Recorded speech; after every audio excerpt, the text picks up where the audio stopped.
place where stars collide. A secret station hums with a hidden pride. Roderick Asher, a hero true and bold, unfolds his plan to escape and unfold. Unfolds his plan to escape and unfold. He's got a ticket to the future now, leaving the past behind in a flash somehow. With Alys by his side, his partner in crime, together they'll ride the cosmic wind and tide. Escape from orbit station, let's rise above, breaking free from the chains of love. In this endless sea we'll find our own way, and shine like stars on a brand new day.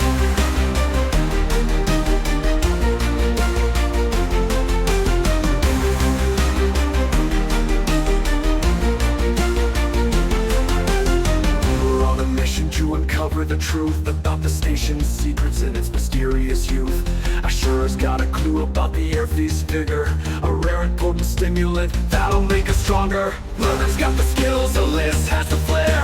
Together they'll take on the station's sinister air. With Max the bartender as their ally true, they'll drink and fight for their freedom anew. Escape from orbit station, let's rise above, breaking free from the chains of love. In this endless sea we'll find our own way, and shine like stars on a brand new day. Escape from Orbit Station, by J. Marshall. Roderick Asher navigated the crowded streets of the space station with a practiced air of nonchalance, his feet moving with a fluid motion that belied the tension coiled within him. The neon lights of the vendors and advertisements cast a kaleidoscope of colors on the walls, creating a dizzying spectacle that only seemed to intensify as you walked through it. His eyes darted between the faces of the crowd, his gaze lingering on each one for a fleeting moment before moving on to the next. It was a skill he'd honed over years of living on the fringes of society, where one misstep could mean disaster. As he walked, the scent of exotic spices wafted through the air, mingling with the smell of freshly brewed tea and the acrid tang of smoke from the nearby engine rooms. The hum of hover drones buzzed above the crowds, their bright lights casting an otherworldly glow on the faces below. The drone traffic was always heavy near the docking bays, where ships came and went at all hours, disgorging new arrivals or loading cargo for departure. Roderick's hands were deep in the pockets of his worn leather jacket, a habit he'd developed when he was younger and still trying to make a name for himself as a smuggler. Now, it was more a matter of habit than necessity. His fingers weren't even close to being nimble enough to pick locks or hotwire engines anymore. The jacket itself was a faded black with a logo on the back that read Asher's Vipers in bold white letters. It had been his pride and joy when he'd first started out, but now it just seemed like a relic of a bygone era. A nearby vendor called out to him, "Hey, Asher. Get your daily dose o' Earth's vigor here." The vendor held up a small pouch containing the precious spice, which Roderick knew was highly sought after by the megacorporations. A pinch of it could make or break a person's fortunes in this galaxy. Alys often joked that he had a special talent for sniffing out the good stuff, and it wasn't entirely untrue, but nowadays, his connections were more about who you knew than what kind of access you had. Roderick's gaze flickered towards the vendor, and for a moment, he felt the weight of his own debt bearing down on him. The generational debt that had been passed down through his family, the one that had forced him to take on jobs that put him at odds with the very people who were supposed to be helping him, it was all still there, simmering just below the surface. He'd made a few bad choices in his time, ones he wouldn't make again if given the chance, but they'd been necessary at the time. The vendor's expression turned sympathetic, but Roderick knew that look was just a mask. In this galaxy, everyone looked out for themselves first. The orbit men, with their stern faces and strict rules, were the ones who kept society running smoothly. And as long as you played by their rules, they'd take care of you. Roderick's eyes roamed over the crowd once more, searching for a familiar face or a potential mark. He spotted an old friend across the way, Alys, with her wild hair and mischievous grin. For a moment, he felt a spark of hope, but it was quickly extinguished by the harsh realities of his life. He knew that in this galaxy, only the strongest survived, and even then, it was no guarantee of success. As he watched, Alys caught his eye and winked at him. Roderick felt a smile spread across his face, and for a moment, he forgot about his troubles. Maybe things wouldn't be so bad after all. But as he turned to go towards her, he felt the familiar weight of his responsibilities settling back onto his shoulders. He was still stuck in this galaxy, with its endless opportunities and even more endless dangers. And Roderick knew that no matter how hard he tried, he'd never truly be free from it. But for now, at least, he had Alys, and the hope that they might just make it through together. As Roderick made his way through the crowd towards Alys, the cacophony of sounds and smells enveloped him like a sensory tidal wave that threatened to engulf him whole. The air was thick with the aroma of exotic spices and freshly brewed coffee from the vendors lining the narrow alleys of the Galactic Bazaar, a place where the boundaries between cultures and species blurred and the lines between commerce and contraband were constantly being pushed. The sound of haggling merchants, the clinking of glassware, and the distant hum of grabboards created a symphony that vibrated through every cell in his body, making it impossible for him to think clearly or make any rational decision. The crowd itself was a kaleidoscope of colors and cultures, with towering Astarians and diminutive Calvaxians jostling for position alongside human traders and smugglers like Alys. The flickering holographic advertisements cast an otherworldly glow over the scene, while the soft, golden light from the twin suns of the planet cast long shadows across the pavement. The smell of freshly baked pastries wafted through the air, enticing Roderick's taste buds and making his stomach growl with hunger. As he pushed his way through the throng, Alys's grin grew wider, her eyes sparkling with a mischievous glint that seemed to dance in time with the music of the bazaar. She was still the same old Alys, always up to something, and Roderick couldn't help but feel a twinge of excitement at the prospect of getting entangled with her again.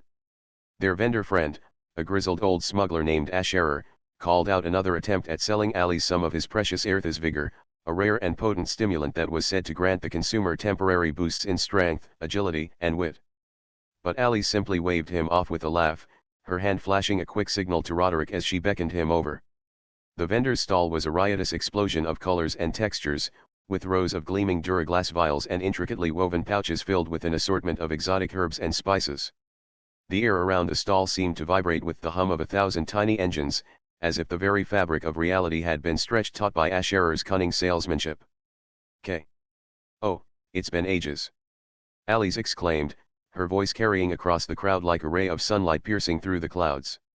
What brings you here today? Her eyes sparkled with a mischievous glint as she leaned in close to him, her breath whispering against his ear.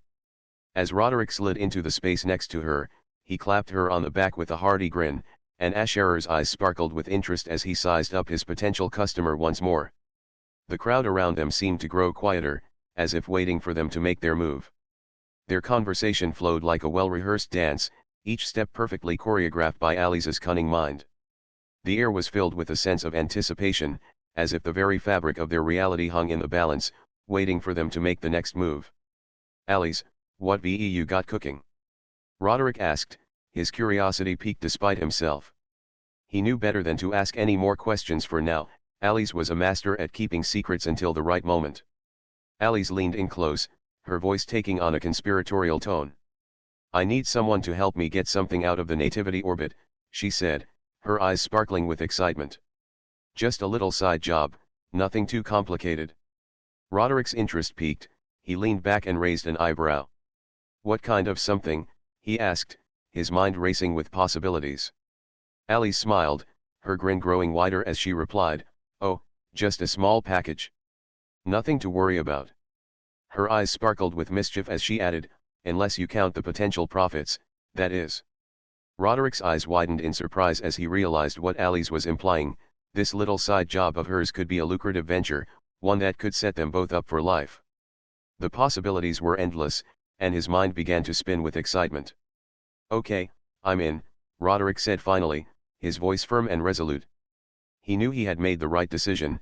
This was an opportunity of a lifetime, one that he couldn't afford to pass up. Alys's grin grew even wider as she nodded in approval. Excellent choice, Kay, she said, her voice dripping with excitement. We'll make a fortune on this one, I guarantee it.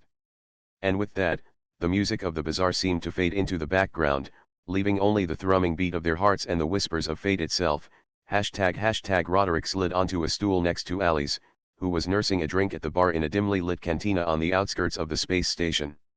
The air inside was thick and heavy, like a damp shroud that clung to every surface, making it feel as though time itself had slowed down to a crawl. The flickering fluorescent lights above the bar cast eerie shadows on the walls, making the patrons seem like silhouettes against the backdrop of a forgotten world. The bartender, Max, greeted them with a nod, his face a map of wrinkles and creases that seemed to have been etched into his skin by years of hard work and harder living. He wiped down the counter with a dirty rag, leaving behind a trail of streaks and smudges that made it look like he had just finished cleaning up a messy crime scene. "What can I get you to?" Max asked, his voice a low rumble that seemed to vibrate through every cell in Roderick's body. His eyes, a piercing brown that seemed to bore into the very soul of anyone who looked at him, watched them with an air of quiet intensity, as if he was waiting for them to reveal some deep and hidden secret.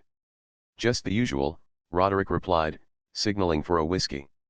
Alys nodded in agreement and ordered another drink of her own, a colorful concoction that seemed to be made up of equal parts fruit juice and liquid sugar. As they waited for their drinks to arrive, Alys leaned in close and said, "I've got a job for you, Kay." Roderick raised an eyebrow, intrigued by the sudden change in Alys's demeanor. Her eyes sparkled with excitement, like a child who had just stumbled upon some long-lost treasure. He could see the wheels turning behind her eyes as she contemplated the possibilities of this little side venture. "What kind of job?" Roderick asked, his curiosity piqued despite himself. He knew better than to ask too many questions when Alys got like this, but he couldn't help himself. Alys's grin faltered for a moment before she regained her composure. "It involves a cargo container that's being held by the Orbit men," she said, her voice barely above a whisper. Roderick's interest piqued, he leaned back and asked, "What's so special about this cargo container?" Alys's eyes sparkled with excitement once more. "It contains some sensitive materials. And the Orbit men are trying to extort money from Pisson for its safe passage." Roderick's eyes narrowed as he processed the information. He could see why Alys was interested in this little venture now. It was a chance to get rich quick, and without having to deal with the Orbit men or Pisson. "You mean they're trying to get paid off by Pisson just to let it go?" Roderick asked, his voice laced with skepticism. Alys nodded. "That's right. But I think we can do better than that, don't you?" Roderick raised an eyebrow, unsure of what Alys had in mind. He could see the wheels turning behind her eyes as she contemplated the possibilities of this little venture. "What did you have in mind?" Roderick asked, his voice laced with curiosity. Alys leaned in close again, her voice barely above a whisper. "I want us to get the cargo container out of there and sell it ourselves. We can make a profit without having to deal with the Orbit men or Pisson." Roderick's eyes sparkled with excitement as he thought about the possibilities. It was a risk, but if they could pull it off. "I'm in," he said finally, his voice firm. Alys grinned, satisfied. "Good. I knew you'd see things my way. We'll need to be careful, though. The Orbit men won't give up easily." Roderick nodded, his mind already racing with plans and contingencies. He knew that this job was going to require all of their skills and cunning if they were going to succeed. As they finished their drinks and prepared to leave, Roderick couldn't help but feel a sense of excitement and anticipation. This was going to be a big score, and he was ready to take on the challenge. He tossed some credits onto the bar and stood up, feeling the familiar weight of his blaster in its holster. "Let's go," Alys said, her eyes sparkling with excitement. Roderick nodded, and together they walked out into the night, ready to face whatever dangers lay ahead. As Roderick and Alys made their way through the crowded space station, they navigated through a sea of faces that seemed to stretch on forever. The air was thick with the hum of conversations, the clatter of dishes, and the occasional burst of laughter from a group of revelers. Every step echoed off the metallic walls, creating an eerie reverberation that made it feel like they were being watched by unseen eyes. Their target was a cargo container located in a heavily guarded storage facility deep within the space station's docking bay. The Orbit men were notorious for their strict security measures, but Roderick and Alys had managed to acquire a set of blueprints that would allow them to navigate the facility undetected. They knew every twist and turn of the corridors, every hidden alcove and secret passage. As they approached the entrance to the storage facility, the sound of clanging metal and the murmur of hushed conversations grew louder. Roderick signaled for Alys to wait while he took out his comms device from a pocket in his jacket. The sleek black device sprang open with a soft hiss, revealing a miniature keyboard that seemed to glow with an otherworldly light. "Alys, can you hack into the security system and disable the cameras?" Roderick asked, his voice low and urgent. His eyes scanned the surrounding area, searching for any sign of unwanted attention. Alys nodded, her fingers flying across the console as she worked her magic on the security system. The air around them seemed to vibrate with anticipation as they waited for her to complete the task. After a few tense moments, The screen flickered and went dark, plunging the area into an eerie silence. "Good work," Roderick said, shouldering his pack and gesturing for Alys to follow him. "Let's get moving." His eyes locked onto hers, and he could see the excitement sparkling within them like a fire waiting to be fanned into flames. They made their way through the corridors of the storage facility, avoiding security guards and dodging cargo containers as they went. The air was thick with the smell of fuel and ozone, and every step seemed to echo off the walls in a maddening rhythm. Finally, they reached the area where the cargo container was stored. It was a large, metal box with a combination lock on the front. Roderick worked quickly to pick the lock, his fingers moving deftly as he manipulated the pins. The sound of his breathing and the rustling of the lock's internal mechanism seemed to fill the air as they waited for him to complete the task. After a few moments of silence, the lock clicked open and the door swung wide. Inside, they found a treasure trove of valuable cargo, including rare spices, precious gems, and other exotic goods. Roderick's eyes widened as he surveyed the hall, his mind racing with possibilities. But their excitement was short-lived, as the sound of alarms and shouting security guards echoed through the corridors outside. "It looks like we've got company," Alys said, her voice barely above a whisper. Roderick nodded grimly. "Time to get out of here." His eyes locked onto hers, and he could see the fear sparkling within them like a fire waiting to be extinguished. They quickly loaded up the cargo container with as much loot as they could carry, and made their way back through the facility, dodging security guards and avoiding detection. The air was thick with tension as they moved, every step echoing off the walls in a maddening rhythm. As they emerged into the docking bay, they took off running, the cargo container clattering behind them. The sound of their footsteps seemed to echo off the walls, growing fainter as they disappeared into the crowd. They didn't stop until they reached the safety of a nearby airlock, where they collapsed against the wall, panting heavily. The metal door slid shut behind them with a soft hiss, sealing them inside and plunging them into an eerie silence. "That was close," Alys said, her eyes shining with excitement. Roderick nodded, grinning. "Yeah, it was. But we did it." His eyes locked onto hers, and he could see the pride sparkling within them like a fire waiting to be fanned into flames. As Roderick and Alys emerged from the airlock and into the bright lights of the docking bay, their breathing heavy and their eyes scanning the crowds for any sign of trouble, the cacophony of sounds hit them like a tidal wave. The hum of conversation, the clatter of dishes, and the occasional burst of laughter from a group of revelers created a sensory overload that threatened to drown out their thoughts. The airlock's automatic door slid shut behind them with a soft hiss, sealing them into the bustling area. They took in the chaotic scene before them, the rows of stalls selling everything from rare spices to exotic gems, the food vendors peddling their wares, and the shoppers haggling over prices. The smell of fuel, ozone, and freshly cooked food wafted through the air, making Roderick's stomach growl with hunger.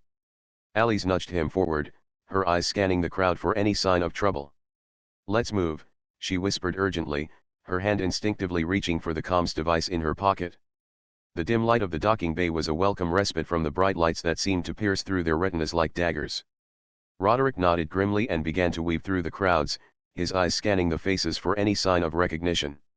He knew that trying to blend in would be pointless, the orbit men had eyes everywhere. As they made their way deeper into the docking bay, Roderick couldn't shake the feeling that they were being watched.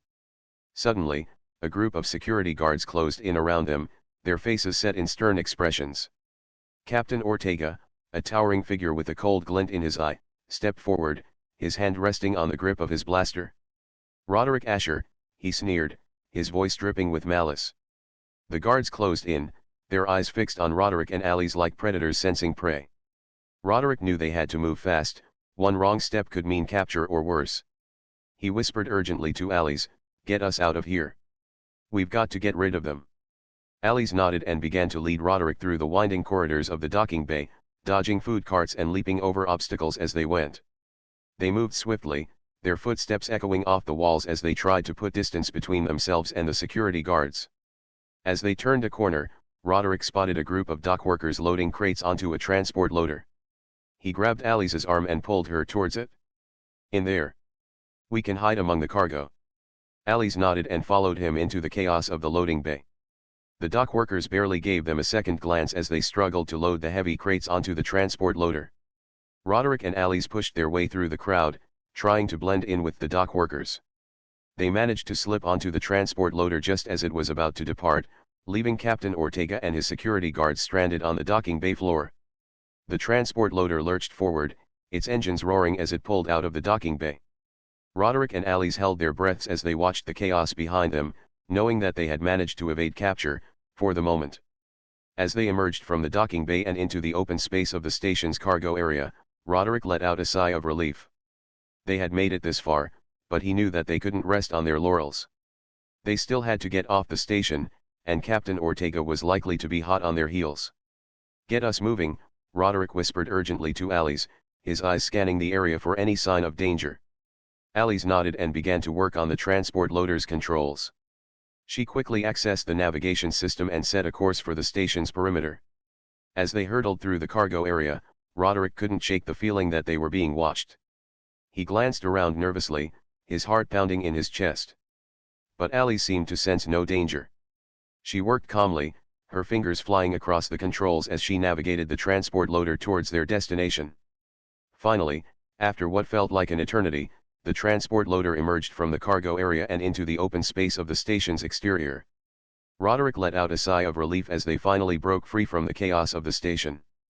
But he knew that this wasn't over yet. They still had to get off the station, and Captain Ortega was likely to be waiting for them. Captain Ortega's team hot on their heels, Alys expertly navigated their vessel through a narrow corridor of safety outside the docking bay. They dodged and weaved between the crowded docking bays and hangars, finally emerging into the open space of the space station. As they sped through the air, Roderick felt himself being pressed back into his seat, his stomach lurching with each sudden jolt and twist.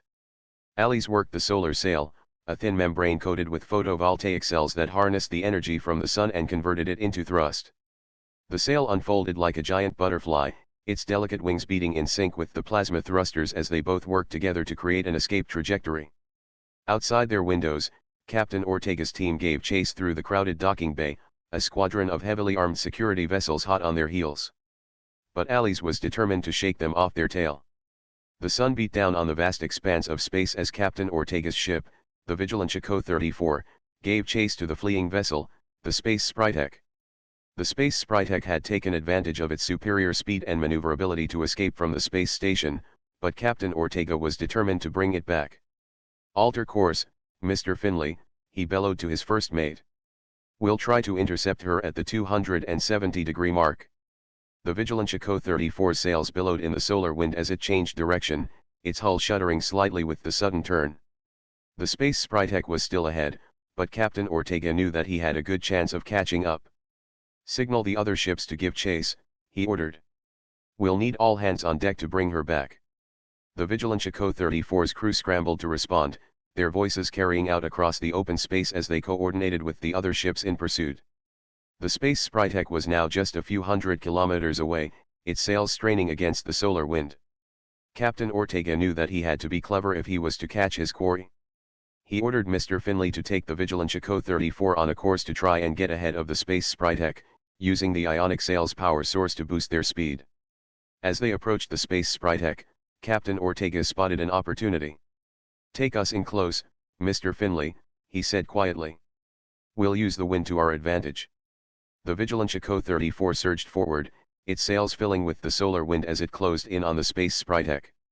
The other ships were now just a few kilometers behind, their rail coil guns charging up for a shot.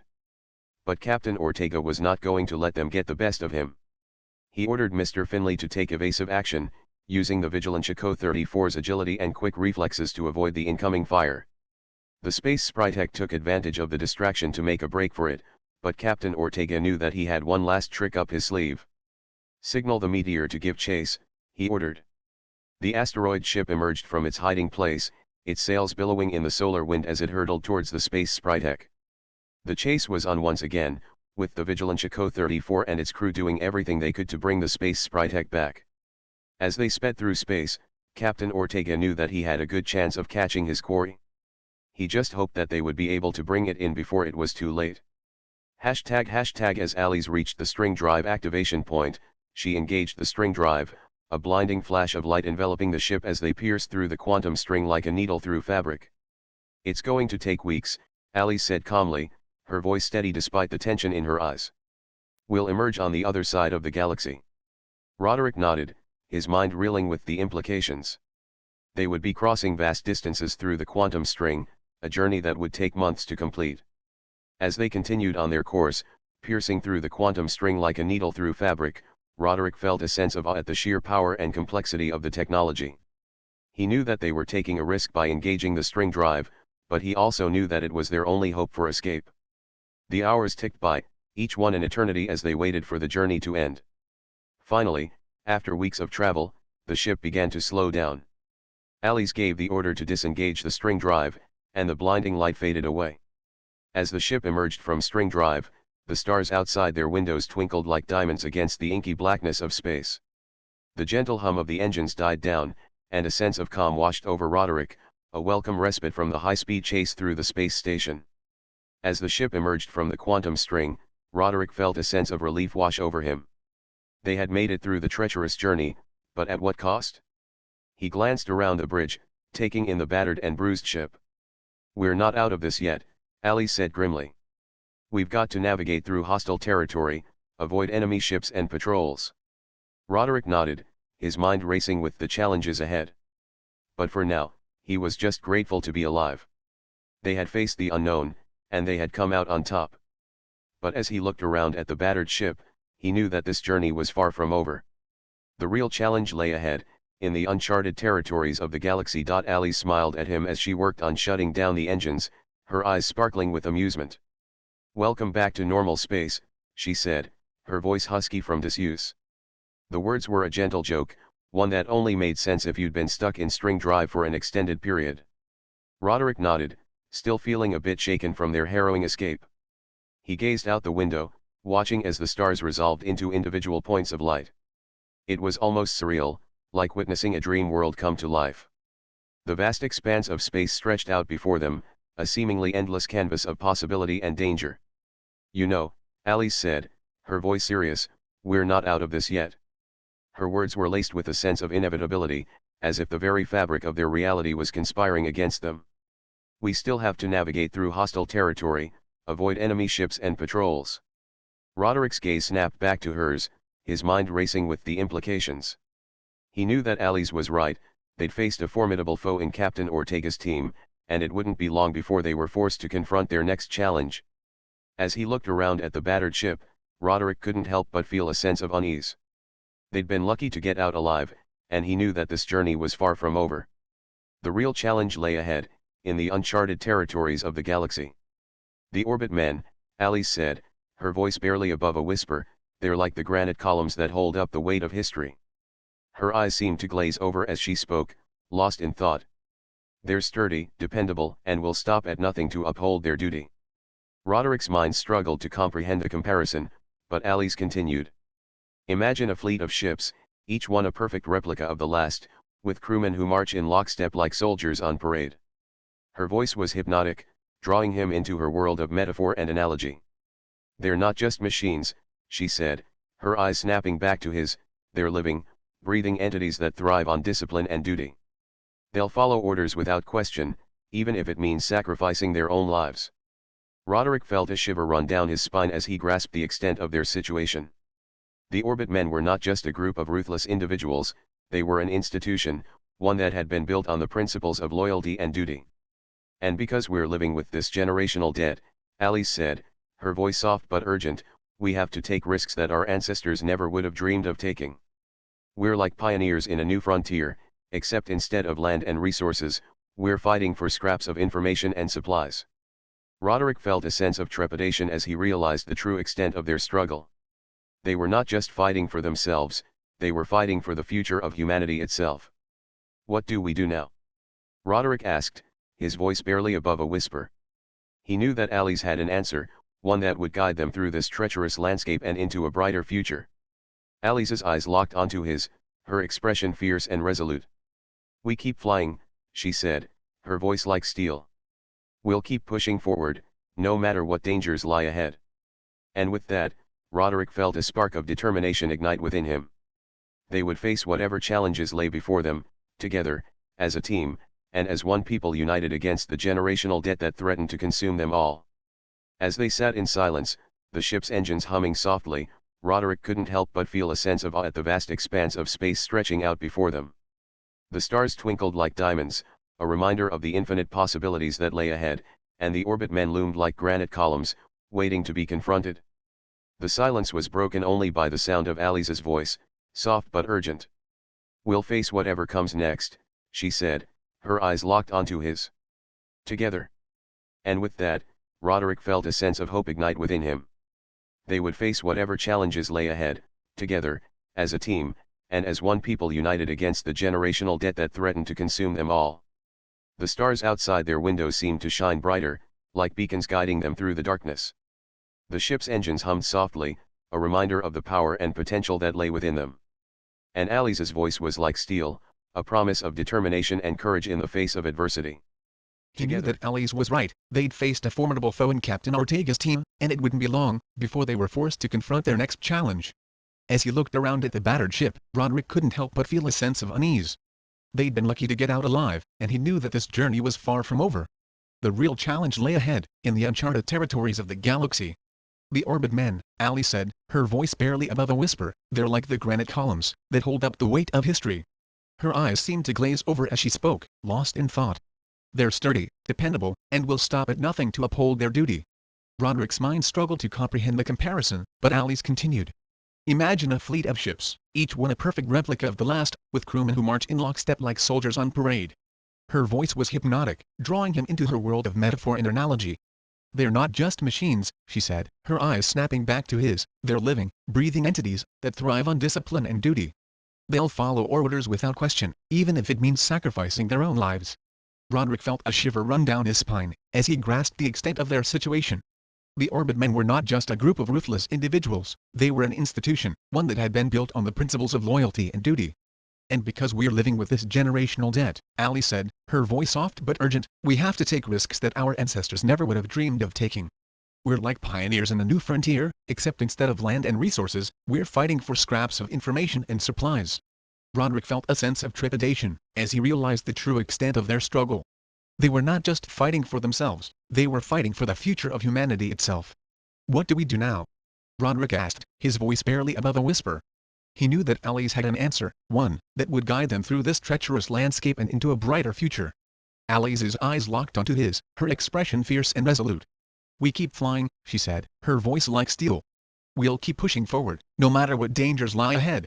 And with that, Roderick felt a spark of determination ignite within him. They would face whatever challenges lay before them, together, as a team, and as one people united against the generational debt that threatened to consume them all. As they sat in silence, the ship's engines humming softly, Roderick couldn't help but feel a sense of awe at the vast expanse of space stretching out before them. The stars twinkled like diamonds, a reminder of the infinite possibilities that lay ahead, and the orbit men loomed like granite columns, waiting to be confronted. The silence was broken only by the sound of Alys's voice, soft but urgent. "We'll face whatever comes next," she said, her eyes locked onto his. "Together." And with that, Roderick felt a sense of hope ignite within him. They would face whatever challenges lay ahead, together, as a team, and as one people united against the generational debt that threatened to consume them all. The stars outside their windows seemed to shine brighter, like beacons guiding them through the darkness. The ship's engines hummed softly, a reminder of the power and potential that lay within them. And Alys's voice was like steel, a promise of determination and courage in the face of adversity. Together, they would face whatever came next, as one people united against the generational debt that threatened to consume them all.